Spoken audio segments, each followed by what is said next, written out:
Gina Miller, thank you for being here. For Belgians who might not know you, can you briefly explain how you got involved in the Brexit debate?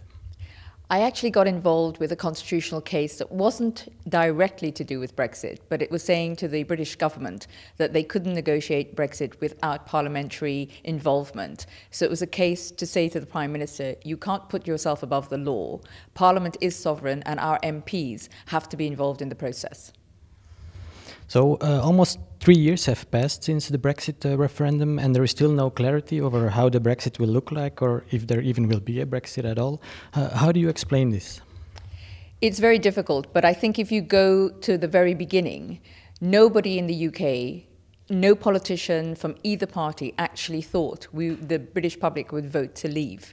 So there was no plan A, B or C, because nobody thought it was going to happen. So all of a sudden they had to try and find a way of undoing 45 years of membership.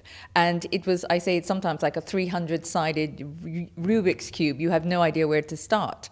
And they have been trying to do something that really should take years and years and trying to fit it in to the 2-year time limit under Article 50. And the reason we are no clearer is because it is almost an impossible task.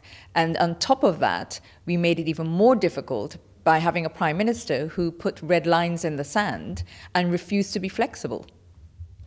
So what is the most likely scenario going forward? A hard Brexit, another revised deal with the EU, or a second referendum, or something else?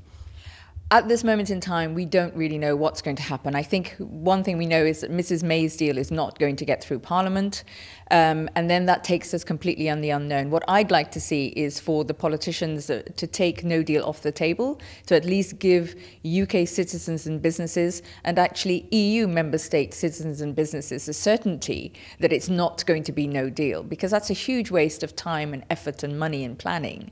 And from there, then we could talk about what happens next. But it's going to have to be what's called, I think, indicative votes in Parliament to see what there's a majority for.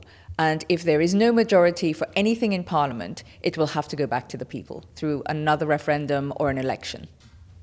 And if there would be a hard Brexit, worst case scenario, what do you think would be the impact on the British fund industry and on the economy?